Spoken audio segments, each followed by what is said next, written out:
Hi friends, நம்ம இன்னைக்கு பார்க்க போற டாபிக் என்ன அப்படின்னா 12th ஸ்டாண்டர்ட் பிசிக்ஸ்ல இருக்கக்கூடிய ஒரு முக்கியமான 2 மார்க் கொஸ்டின் தான் நம்ம இன்னைக்கு பார்க்க போறோம்.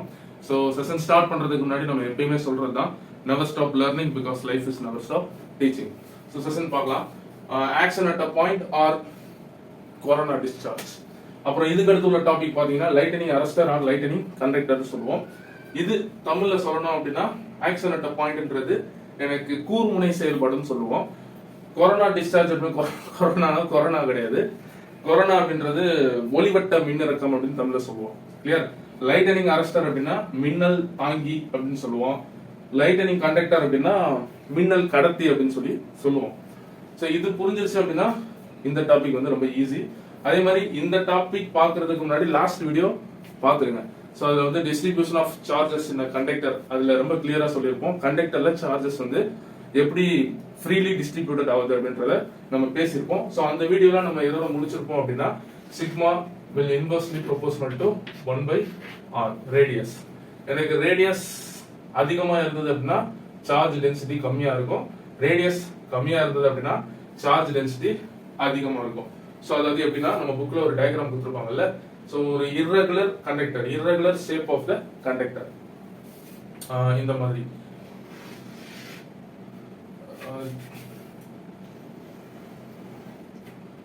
மாதிரி இந்த மாதிரி இருக்கும். ஓகே. ஸோ ரொம்ப இந்த மாதிரி ஒரு கார் நல்ல ஸ்லைடிங்கா இருக்கும். இந்த இடத்துல கொஞ்சம் பெருசா இருக்க மாதிரி இருக்கும். ஸோ இப்போ இங்க ரேடியஸ் எந்த இடத்துல அதிகமா இருக்குன்னா இந்த இடத்துல அதிகமா இருக்கும் ரேடியஸ். ஸோ இதை நான் ஒரு சர்க்கிளா கன்சிடர் பண்றேன்னு வச்சுக்கோங்களேன். இந்த இடத்துல எனக்கு ரேடியஸ் அதிகம். இங்க பாருங்க, இதையும் நான் ஒரு சர்க்கிளா கன்சிடர் பண்ணேன் அப்படின்னா எனக்கு இந்த இடத்துல ரேடியஸ் கம்மி.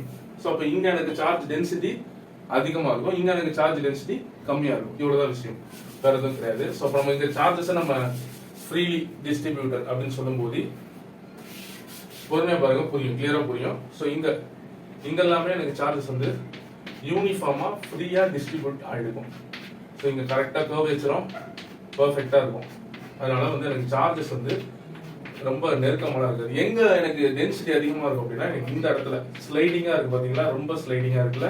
ஸோ இந்த இடத்துல எனக்கு பாத்தீங்கன்னா சார்ஜஸோட லெவல் வந்து ஒரு மாதிரி ரொம்ப கொச்சன்னு இருக்கும். பக்கத்துல அப்புறம் போக தள்ளி அப்படியே போயிடும். ஸோ இதெல்லாம் எனக்கு யூனிஃபார்ம்லி டிஸ்ட்ரிபியூட்டட். இது வந்து எனக்கு டென்சிட்டி. ஓகே, அதிகமான டென்சிட்டி எனக்கு இந்த இடத்துல இருக்கும். ஸோ இப்போ இந்த கான்செப்ட் படி ஆக்ஷன் அட் அ பாயிண்ட்ன்றது என்னன்னா எனக்கு சார்ஜ் டென்சிட்டி அதிகமா இருக்கக்கூடிய இடத்துல எலக்ட்ரிக் ஃபீல்டோட லைன்ஸ், எனக்கு ஒரு சார்ஜ்ல இருந்து என்ன number of electric field lines வரும்ன்றது நமக்கு தெரியும்.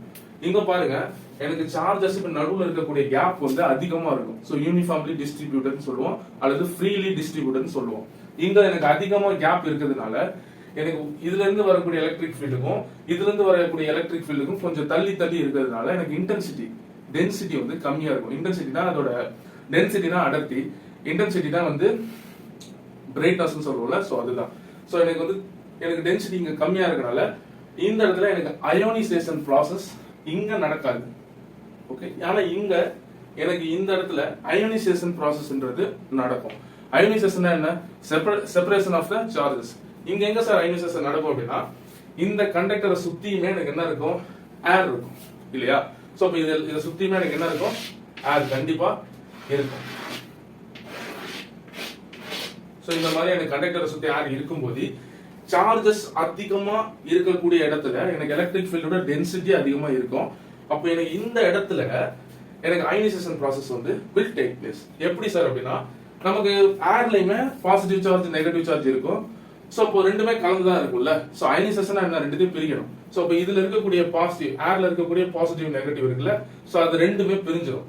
எனக்கு இந்த கார்னர்ல இருக்கக்கூடிய எல்லா சார்ஜுமே பாசிட்டிவா இருந்ததுன்னா ஏர்ல இருக்கக்கூடிய நெகட்டிவ் எல்லாமே இப்படி வந்துடும்.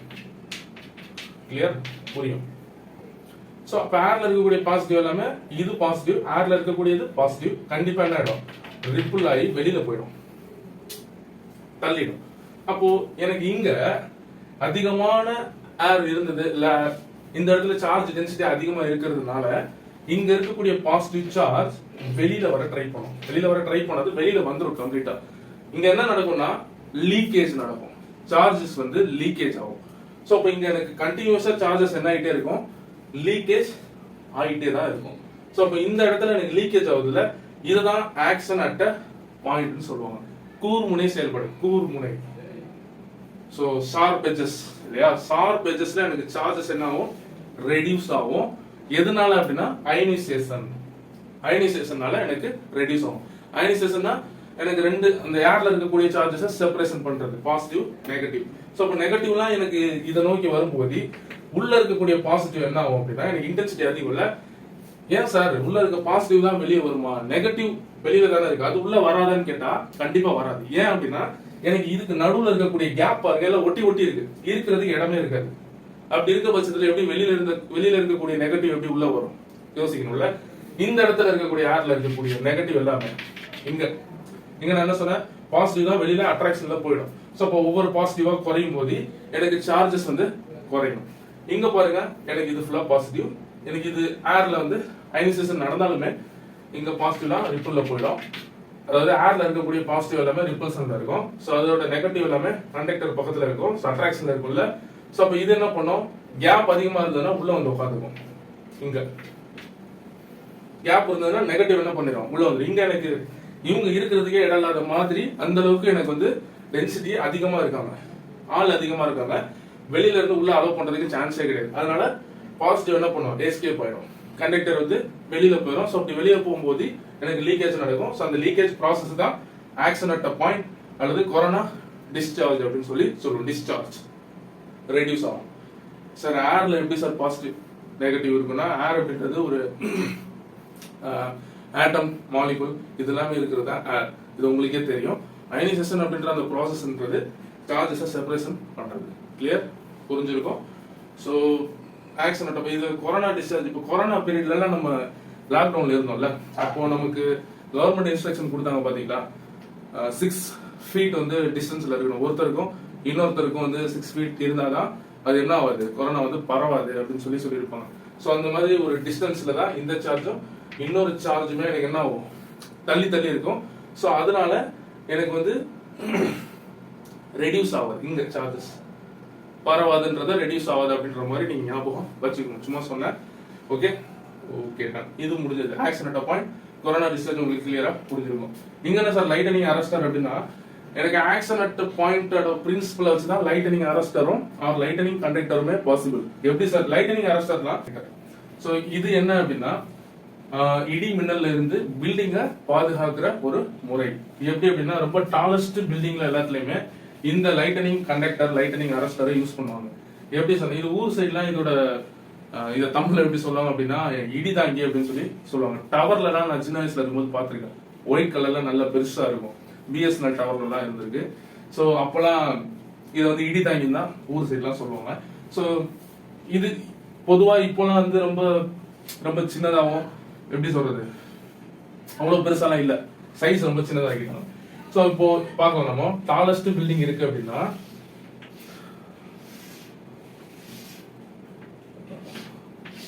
இந்த மாதிரி ஒரு பெரிய டாலஸ்ட் பில்டிங் இருக்கு. ஸோ இங்க டாப் கார்னர்ல இருந்து, எப்படி இந்த டாப்ல இருந்து ஒரு கண்டக்டர், ஒரு காப்பர்னு வச்சுங்களேன். ஸோ அப்படியே வந்து இந்த வீட்டை ஒட்டி கிரவுண்டுக்கு கீழே வரைக்கும் எனக்கு ஒரு காப்பர் மெட்டீரியல் அல்லது காப்பர் மெட்டலால எனக்கு இதை ஜாயின் பண்ணி அப்படியே என்ன பண்ணிருப்பாங்க, பரீட் பண்ணிருப்பாங்க. பரீட்னா புதைச்சு வச்சிருப்பாங்க மண்ணுல போட்டு. ஓகே, இவ்வளவு இதுதான் பண்ணிருப்பாங்க.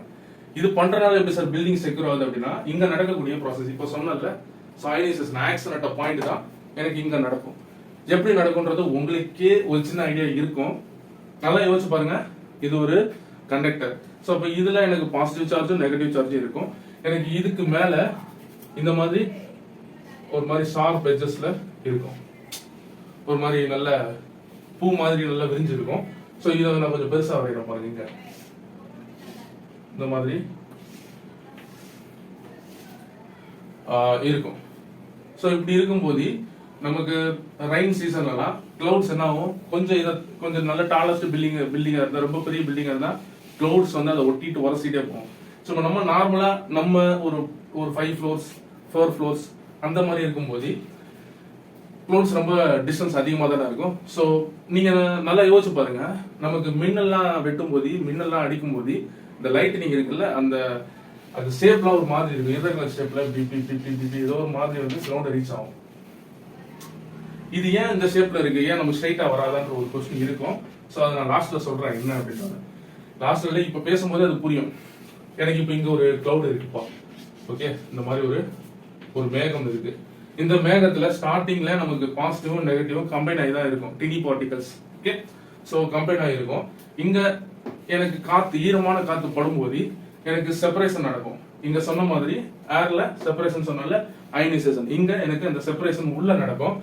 பொதுவா எப்படி நடக்கும் அப்படின்னா பாசிட்டிவ் எல்லாமே எனக்கு கிளவுட்ஸோட மேல அப்பர் சைடுல இருக்கும், நெகட்டிவ் எல்லாமே எனக்கு லோயர்ல இருக்கும். ஓகே, சோ அப்படி இருக்கும்போது எனக்கு இங்க இந்த காப்பர்ல எனக்கு சார்ஜஸ் எல்லாம் நியூட்ரலா இருந்தாலுமே எனக்கு இந்த மாதிரி கார்னர் ஷார்ப் எட்ஜஸ்ல, இந்த மாதிரி ஷார்ப் எட்ஜஸ்ல சார்ஜஸ் வந்து டென்சிட்டி அதிகமா இருக்கும். பாசிட்டிவ் இங்க நெகட்டிவ் இருக்குல்ல, சோ பாசிட்டிவ் எல்லாமே இங்க இருக்கும். சோ இது பாசிட்டிவ் இங்க இருக்கும்போது நெகட்டிவ் கண்டிப்பா இங்க இருக்காது. இங்க இருந்தாலுமே கிளவுட்ஸ் பக்கத்துல கிளவுட்ஸ் கிட்ட இந்த மாதிரி இருக்கும்போது, கிட்டன்னு இல்லைங்க, ரொம்ப டிஸ்டன்ஸ்ல தான் இருக்கும். நான் உங்களுக்கு ஒரு அண்டர்ஸ்டாண்டிங் காட்டி சொல்றேன்.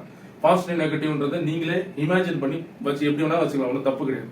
ஸோ இங்க பாருங்க, எனக்கு நெகட்டிவ் இருக்கு அப்படின்னா இங்க இருக்கக்கூடிய பாசிட்டிவ் சார்ஜ் இருக்குல்ல, ஸோ இது எல்லாமே எனக்கு கெட்டிங் ரெடியூஸ்ட். இங்க சொன்னல ரெடியூஸ் ஆகட்டும், ஏன்னா இந்த இடத்துல எனக்கு இடமே இருக்காதுங்க. ஆக்சுவலா ஃபுல்லா எனக்கு வந்து என்ன இருக்கும், ஃபுல்லா சார்ஜ் டென்சிட்டி ஹை லெவல்ல இருக்கும். எனக்கு இந்த கண்டக்டர் வந்து எனக்கு கிரவுண்டிங்ல இருக்கும்ல, கிரவுண்ட்ல கனெக்ட் பண்ணிருப்பாங்க. ஸோ நெகட்டிவ் சார்ஜ் எல்லாமே ரிப்பல்ஷன்ல இருக்கும், கீழே கிரவுண்டுக்கு போயிடும். ஸோ அப்ப இங்க பாருங்க, இங்க இருக்கக்கூடிய நெகட்டிவ் கூட இங்க இருக்கக்கூடிய ஒரு பாசிட்டிவ் சார்ஜ் வந்து அப்படியே போயிட்டு நெகட்டிவ் ரீச் பண்ணும். ஏன் சார் இங்க இருக்கிறது தான் இங்க வருமா, நடுவுல ஏர்லாம் இருக்கே சார், கண்டிப்பா ஏர்ல இந்த விஷயம் நடக்கும். ஏர்ல நான் இங்க சொன்னல பாசிட்டிவ் வந்து நெகட்டிவ் கூட அட்ராக்ஷன்ல வெளியில வந்து இங்க இருக்கக்கூடிய சார்ஜஸ்லாம் ரெடியூஸ் ஆகும்னு சொல்லிட்டு. ஸோ கிளவுட்ஸ்லயுமே எனக்கு என்ன நம்பர் ஆஃப் சார்ஜஸ் இருக்கும், இங்கேயுமே எனக்கு என்ன நம்பர் ஆஃப் சார்ஜஸ் இருக்கும். எனக்கு காத்துலலாம் இந்த அயனைசேஷன் நடந்தது போக சார்ஜஸ் கண்டிப்பா என்ன ஆகும்னா கிளவுட்ஸையும் ரீச் பண்ணும். ஏன் சார் இது மட்டும் தான் இங்க இருந்து இங்க போகுமா, நெகட்டிவ் இங்க இருந்து இங்க வராதான்னு கேட்டா கண்டிப்பா நெகட்டிவா எனக்கு இங்க இருந்து ரீச் ஆக ட்ரை பண்ணும். ஸோ ரெண்டுமே, இதுவும் இங்க இருந்து லீக் ஆகி வெளியில வரும், இதுவும் இங்க இருந்து லீக் ஆகி போகும். ஸோ இது ரெண்டுமே ஒரு பர்டிகுலர் இடத்துல மீட் பண்ணிடும். ஸோ அப்படி மீட் பண்ணும்போது தான் நமக்கு லைட்டனிங், ஸோ அந்த லைட் தெரியும், கண்ணுக்கு விசுவலா தெரியும். ஸோ நான் சொன்னல இரகுலர் ஷேப்னு சொல்லிட்டு இந்த மாதிரி. ஸோ அப்போ இந்த சார்ஜஸ் மூவ்மெண்ட் ஆகிற அந்த பாத், அந்த வழி எனக்கு இப்படி போதா, இங்க இருந்து இப்படியே இப்படி போய் இங்க ரீச் ஆகுது நெகட்டிவ் அப்படின்னா எனக்கு போய் ரீச் ஆகுறதோட அது ரெண்டுமே கிளாஸ் ஆகும். அப்போ கிளாஸ் ஆகும்போது என்ன ஆகும், லைட்டனிங் வந்து எங்க இந்த சார்ஜ் வந்ததோ ஸோ அந்த வழியை அப்படியே காட்டும். எங்க இருந்து கண்டினியூஸா எனக்கு சார்ஜஸ், ஒரு சார்ஜ் மட்டும் இங்க இருந்து இங்க போகாது. இங்க ஒரு சார்ஜ் போகுது அப்படின்னா இதுக்கு அடுத்து இன்னொரு சார்ஜ் அப்படியே கண்டினியூவா போயிட்டே தான் இருக்கும். ஸோ இப்போ இங்க வந்து ஒரு 50 பாசிட்டிவ் சார்ஜ் வருது அப்படின்னா இங்க இருந்து ஒரு 50 நெகட்டிவ் சார்ஜ் வரும். ஸோ ரெண்டுமே என்ன ஆகும், ஸோ மோதிக்கும் போது ஹை அமௌண்ட் ஆஃப் வோல்டேஜ் வந்து ப்ரொடியூஸ் ஆகும். கிளியர், புரிஞ்சிருக்கும் நான் சொல்றது. அப்படி ப்ரொடியூஸ் ஆகும்போது தான் எனக்கு அந்த வந்த வழியை காட்டுறது அந்த லைட்டனிங் சார்ஜஸோட டிராவல். லைட்டனிங் எல்லாம் இப்படி ஒரே ஸ்ட்ரைட்டாலாம் வந்து விழுவாது, ஒரு மாதிரி ஷேப்ல தான் இருக்கும். நீங்க பார்த்தாலே தெரியும். அதனால போயிட்டு மழை டைம்ல வெளியே நின்று பார்த்துட்டு இருக்காதீங்க, ஸோ ரொம்ப டேஞ்சர். ஓகே, ஸோ இவ்வளவுதான் இந்த ப்ராசஸ், லைட்டனிங் அரஸ்டர், லைட்டனிங் கண்டக்டர்ன்றது. இந்த ப்ராசஸ் தான் இங்க நடக்குது. ஸோ இப்போ இங்க நடக்கும்போது இங்கே இந்த விஷயம் வந்து முடிஞ்சிடும். கிளியர், ஸோ அந்த லைட்டனிங்ன்றது இங்கே முடிஞ்சிடும். ஸோ அதனால பில்டிங் சேஃப் ஆயிடும், செக்யூர் ஆயிடும். கிளியர், செக்யூரா இருக்கும் இந்த பில்டிங் வந்து லைட்டனிங்னால எந்த பாதிப்பும் வராது. ஸோ வேற ஏதாவது சொல்லாம விட்டனா எல்லாமே சொல்லிட்டேன். அப்போ இங்க இதுல இருக்கக்கூடிய நெகட்டிவ் சார்ஜ் எல்லாமே என்ன ஆகும்னா ஸோ அப்படியே கிரவுண்டிங் வந்துடும். அவ்வளவுதான், வேற எதுவும் சொல்றதுக்கு இல்ல. நீங்க கேட்கலாம், சார் இப்போ இது ஒரு கண்டக்டர் தானே, கண்டக்டர் தானே சார், லைட்டனிங் இதுல படும்போது ஏன் சார் பில்டிங் ஒட்டி தானே சார் கட்டிருக்காங்க, ஏன் பில்டிங் எதுவுமே ஆக மாட்டேதுன்னா நமக்கு இந்த ப்ராசஸ்ன்றது இங்கேயே நியூட்ரலைஸ் ஆகி முடிஞ்சிடும். ஓகே, ஏன்னா நம்ம இங்க கிரவுண்டிங்லேயே இது கொடுத்துருக்கோம், கிரவுண்ட்லேயே இது டச்ல இருக்கு. ஸோ அதையும் நம்ம நோட் பண்ணணும். ஸோ பில்டிங் உள்ள வரைக்கும் வர வரைக்கும் விடாது, இங்கே இந்த ப்ராசஸ் வந்து மேலே முடிஞ்சிடும். ஏன்னா இங்க நமக்கு ஷார்ப் எட்ஜஸ்ன்றது இது வரைக்கும் தான். புரிஞ்சிருக்கும், கிளியரா புரிஞ்சிருக்கும். ஸோ டவுட் ஏதாவது இருந்தது அப்படின்னா கண்டிப்பா கமெண்ட் பண்ணுங்க, நான் ரெஸ்பான்ஸ் பண்றேன். இது புரிஞ்சது அப்படின்னா உங்க ஃப்ரெண்ட்ஸுக்கும் இந்த வீடியோ ஷேர் பண்ணுங்க. ஏன்னா எப்படி அவங்களுக்கு புரியாம இன்ன வரைக்கும் இருந்திருக்கலாம். ஓகே, ஸோ அதனால உங்களுக்கு புரிஞ்ச மாதிரி அவங்களுக்கு புரியணும் அப்படின்னா ஸோ உங்கள் ஃப்ரெண்ட்ஸுக்கு இந்த வீடியோவை ஷேர் பண்ணுங்க. Thank you and God bless you all.